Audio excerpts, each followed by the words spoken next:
Okay students, कैसे हैं आप लोग? क्लास एंजॉय कर रहे होंगे। आपका मैथमेटिकल टूल्स में डिफरेंशिएशन ख़त्म हुआ, इंटीग्रेशन ख़त्म हुआ, और अब हम लोग इस सेशन में आज जो डिस्कस करने जा रहे हैं वो डिफरेंशिएशन और इंटीग्रेशन दोनों का इस्तेमाल फिजिक्स में कैसा होता है, इसको हम लोग एंजॉय करेंगे। अब आपका दिमाग लगाने का समय है और अच्छा भी लगेगा। देखिए, एक क्वेश्चन हम ले रहे हैं, if the position of a particle is given by x is equal to 2tq minus 3t square plus 7। एक इक्वेशन दिया हुआ है, देखिए पोजीशन का x is equal to value आपका दिया हुआ 2tq minus 3t square plus 7। ठीक है, position find the position, find the particles का हमको इनिशियल पोजीशन निकालना है, फिर पोजीशन निकालना है वेलोसिटी और acceleration at time t is equal to 2 second.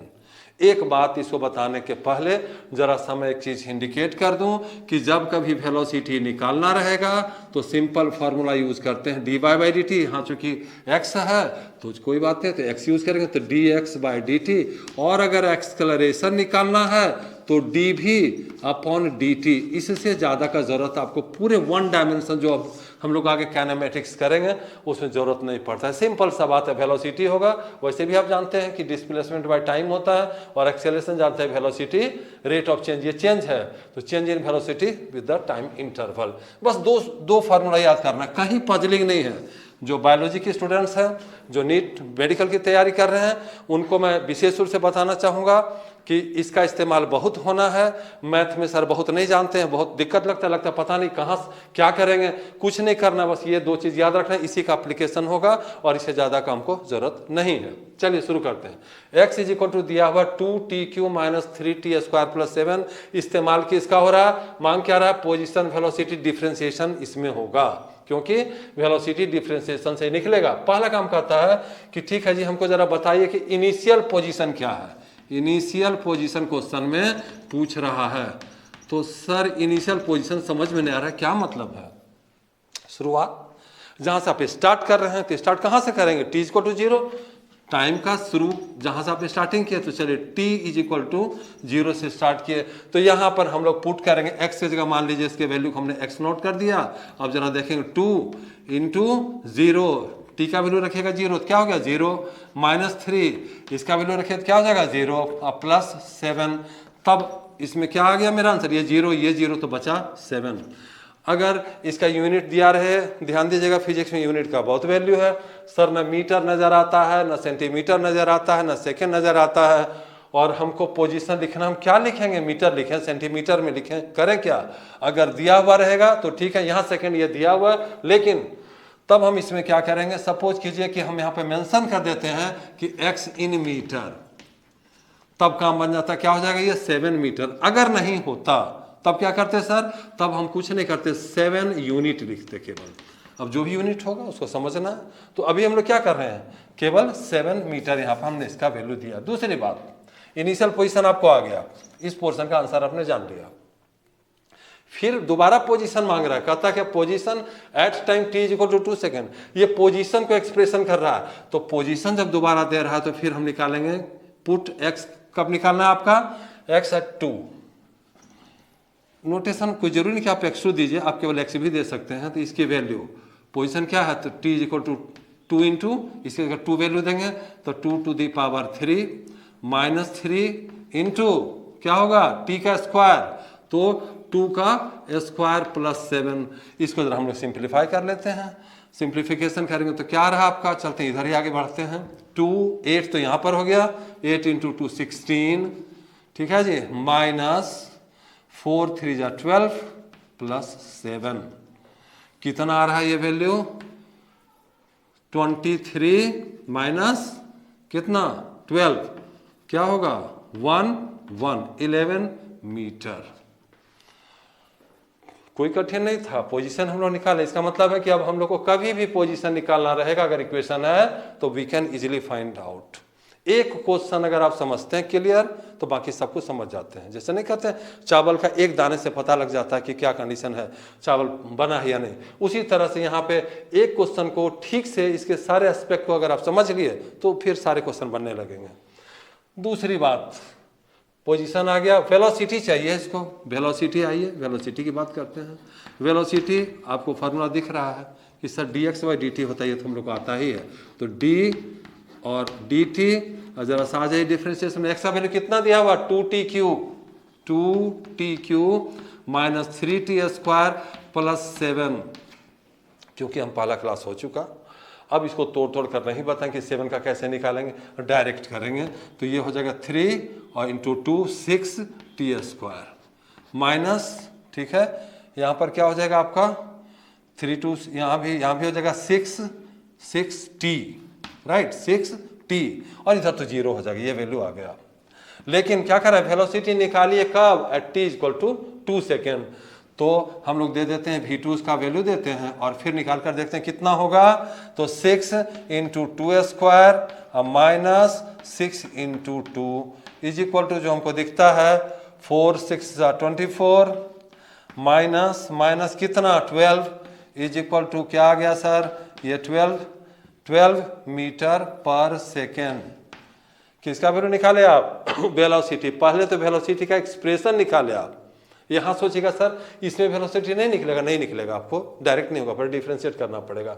तो हम लोग वेलोसिटी निकाले 12 मीटर पर सेकेंड।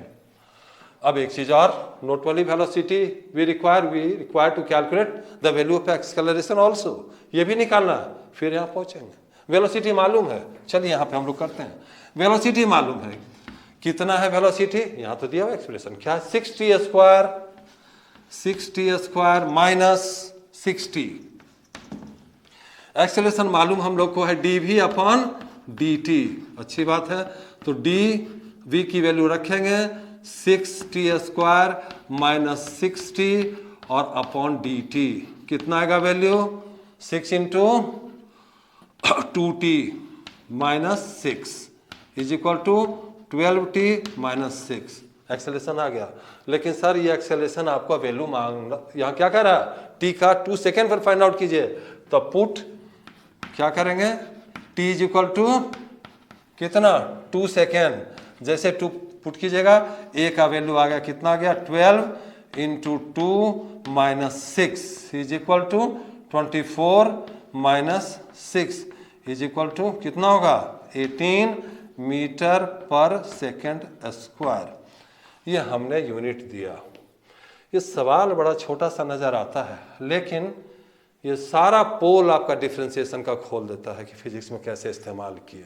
कितना बढ़िया लगा उसमें जब बता रहे होंगे फार्मूला कि सर क्या ये जो आप बता रहे हैं डिफ्रेंशिएशन का, ये होगा ये होगा ये होगा, वो कुछ समझ में नहीं आ रहा। और अब आपको पता चलता है कि डिफ्रेंशिएशन का हम लोग किस तरह से बढ़िया से हम लोग फिजिक्स में इस्तेमाल करते। क्यों, जो आपका मैथमेटिकल टूल्स था पढ़ना जरूरी था, इसीलिए जरूरी था, इसका यूज़ कर रहे हैं। ठीक, इसको नोट कीजिए और स्क्रीनशॉट ले लें अगर हो तो, नहीं तो डाउनलोड करें इसको। और अगला क्वेश्चन इसके बाद हम लोग फिर लेते हैं डिफरेंशिएशन का एक और बढ़िया खूबसूरत क्वेश्चन, जिसमें हम लोग रेशियो फार्मूला का इस्तेमाल करने वाले हैं, उसको हम लोग लेते हैं। इसको नोट डाउन कीजिए। ठीक है स्टूडेंट्स, तो हम लोग नेक्स्ट क्वेश्चन, दूसरा क्वेश्चन लेते हैं। और जैसा कि हम बताया आपको, बहुत ही खूबसूरत क्वेश्चन है और बड़ा टैक्टफुली इसको डील करेंगे और देखेंगे तो बड़ा मजा आएगा। एक इक्वेशन, बहुत डिटेल से इसके बात को नहीं समझना कहाँ क्या यूज होने।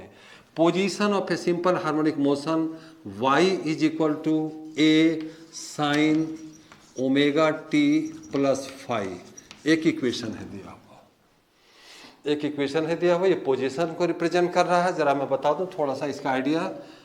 आप क्लास 11 के लास्ट चैप्टर में हम लोग सिंपल हार्मोनिक मोशन जब स्टडी करेंगे तो इसको काफ़ी डिटेल से समझेंगे। अभी केवल हमको नोटेशन को जाना है, ये क्या है, ये क्या, इसमें कांस्टेंट कौन है और वेरिएबल कौन है, यही जानना है बस। y जो है आपका ये चेंज करेगा, इसमें वैल्यू चेंज करने से वो चेंज करेगा। y और t, देखिएगा y और t दो चीज वेरिएबल है, बाकी सारा कांस्टेंट है। मतलब सर क्या कहना चाहते हैं आप, यहाँ पर a ओमेगा और फाई ये क्या है, कांस्टेंट है। सर क्वेश्चन क्या हुआ, क्वेश्चन तो क्या निकालना है इसमें निकालना है आपको वेलोसिटी, इसमें निकालना है आपको एक्सेलरेशन, दो चीज का वैल्यू निकालना है। कुछ ख्याल आया, हम बताए थे ना आपको, ध्यान होगा कि अगर हमको वेलोसिटी फाइंड आउट करना है तो हमको क्या करना पड़ेगा, dy/dt लिखना है, और एक्सलरेशन चाहिए तब क्या लिखना है, तो dv/dt। शुरू करते हैं यहाँ पर। y = a sin ωt + phi। T velocity चाहिए तो वेलोसिटी = dy/dt। तो d/dt a sin ωt + phi। अब परेशानी शुरू हुआ। पहला काम तो कांस्टेंट को बाहर करेंगे, फार्मूला नंबर 2 डिफरेंशिएशन में बताए थे। तो कांस्टेंट को बाहर करेंगे, तो कांस्टेंट को बाहर कीजिए, क्या दिक्कत है, a को बाहर कर दीजिए और d/dt बाकी यहाँ रहने देना है, sin ωt + phi। अब क्या करिएगा सर, आपको याद है, जरा सा हम यहाँ डिस्कस करें कि d/dx यहाँ पे sin x रहेगा तो लिखते थे cos x। कब लिखते थे cos x, सर यहाँ लिख दीजिए, तो क्या दिक्कत है, क्योंकि साइन के साथ जो आपका आर्ग्यूमेंट्स है, इसको आर्ग्यूमेंट्स कहते हैं, और यहाँ जो है दोनों में डिफरेंस, यहाँ पर एक ही है साइन का, और ये दोनों मैच कर रहे हैं, यहाँ मैच नहीं कर रहा है। अब हम लोग क्या करेंगे, चेन रूल, हम तो इसको रेशियो की तरह यूज करते हैं, रेशियो फार्मूला भी कर सकते हैं। तो चलिए चेन रूल का इस्तेमाल कर रहे हैं, कैसे करेंगे, सो देखिए ए जैसा यहाँ है वैसा यहाँ बनाना, यहाँ भी बनाना पड़ेगा। कैसे बनेगा, बहुत सिंपल सी बात है, d/sin ωt + phi नहीं है तो हम बना देंगे अपने से, कैसे, d/ωt + phi। अब तो मिल गया, और जितना हमने इधर एक्स्ट्रा दिया ωt + phi उतना हम यहाँ पर इस जगह, और ये जो इक्वेशन देख रहे हैं ये वही तो ये है, क्योंकि ये दोनों कैंसिल होगा फिर वही पहुंचेगा। लेकिन अब हमको फार्मूला यूज करने में बनेगा, तो ये जो पोर्शन है इसका हमारा क्या आ गया, a, ये तो पहले से था कांस्टेंट, और यहाँ हो गया cos ωt + phi। इधर पहुंचिए, ओमेगा कांस्टेंट, तो dt/dt 1, तो यहाँ पर क्या हो गया, ओमेगा × dt प्लस d/dt। आपको मालूम है एक बात कि d/dt कांस्टेंट है, ये हो गया 0, dt/dt 1, तो बचा क्या, ओमेगा। मतलब हम लोग इसको लिख सकते हैं ओमेगा a cos ωt और प्लस phi। क्या निकला, ये किस चीज को निकाले अभी हम लोग, ये आपका वेलोसिटी का एक्सप्रेशन है, ये रहा। कुछ मजा आया क्या, जब तक थोड़ा जूझेंगे ना क्या मजा आएगा। अब इसमें थोड़ा स्ट्रगल करना पड़ा, थोड़ा दिमाग लगाना पड़ा, और हमको जैसा लगता है आपके पास अगर कोई एक संपत्ति है जो आपके साथ रहता है, कोई छीन नहीं सकता है, वो आपका दिमाग है, उसको यहाँ पे लगाना है, ठीक है, तो काफ़ी आसान हो जाएगा, फिजिक्स टफ नहीं नजर आएगा। आगे चलते हैं, नेक्स्ट। सर वेलोसिटी तो निकाल ली है, लेकिन हमको तो एक्सेलरेशन भी निकालना सिखाइए, तो रिवीजन करेंगे। क्या होगा यहाँ पर देखिए, अब जरा दूसरे स्लॉट में हम लोग एक्सेलरेशन को फाइंड आउट करते हैं। एक्सेलरेशन का फार्मूला क्या है, एक्सेलरेशन का फार्मूला है dv/dt। अब क्या करेंगे, तो dv के जगह क्या लेंगे, यही ओमेगा a cos ωt और plus phi upon dt is equal to, omega a तो कांस्टेंट है, ओमेगा ले लीजिए कांस्टेंट, तो यहाँ पर d cos ωt plus phi upon dt। फिर पहले वाला केस करेंगे, जो ऊपर है वो नीचे नजर नहीं आ रहा है, ठीक है, नीचे नजर नहीं आ रहा है, तो क्या करेंगे सर, इधर देख ही लिए हम, होगा तो बीच में इसको हम रिमूव भी करेंगे, इज इक्वल टू क्या होगा, ओमेगा ए, चलिए ओमेगा ए लिखे, इधर तो कॉस बनाना पड़ेगा, तो d/cos ωt और प्लस phi, और यहाँ पर वही चीज लाना है, तो क्या कर रहे हैं, d/ωt प्लस phi, चूंकि अपने मन से लाए हैं इसको हटा ही देते हैं, इधर तो आप नोट कर ही चुके हैं, तो हम लोग इसको रिमूव कर सकते हैं, इसको इधर आप कर चुके हैं, निकाल चुके हैं इस चीज को। चलिए इसको हटाते हैं। देखिए क्या हुआ, इधर इतना एक्स्ट्रा दिए हैं तो मल्टीप्लाई करना पड़ेगा, कितना करना पड़ेगा सर, तो ओमेगा टी प्लस फाई से करने जा रहे हैं अब बाय डी टी, राइट।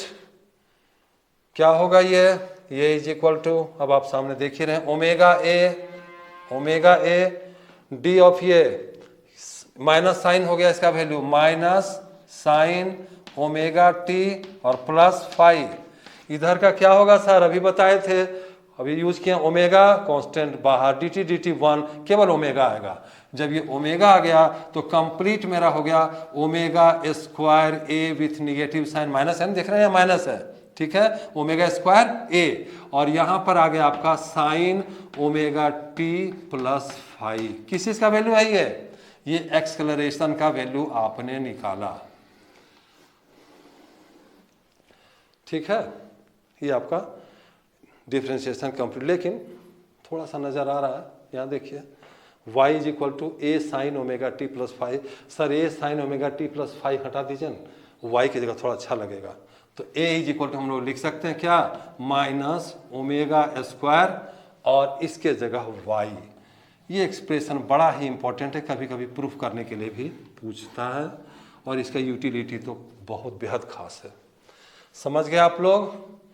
तो डिफरेंशिएशन का हमने दो जो क्वेश्चन लिया आपका उसका इस्तेमाल किए। अब एक एग्जांपल आपका हम क्वेश्चन लेंगे, बताएंगे आपको, वो that will be based on integration. इसको नोट कीजिए, इंटीग्रेशन का एक एग्जांपल ले रहे हैं, जैसा कि आपको बताया, integration G M M upon x square into d x, definite integration का इस्तेमाल करेंगे इसमें। ये आप ले लीजिए आर, और यहाँ पर ये क्वेश्चन है। ग्रेविटेशन चैप्टर जब पढ़ेंगे हम लोग, उसमें हम लोग पोटेंशियल एनर्जी निकालने का टर्म आएगा, तब इसका इस्तेमाल करेंगे। फिर आप कहेंगे सर ये कहाँ से फिर ग्रेविटेशन शुरू हो गया।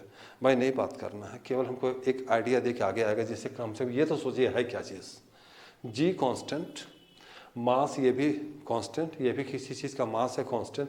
वेरिएबल क्या है सर, वेरिएबल ये है। चलिए शुरू करते हैं, देखिएगा, इसका मजा लीजिए। इज इक्वल टू जो कांस्टेंट है उसको बाहर कीजिए, तो जी एम कांस्टेंट है, समझिएगा।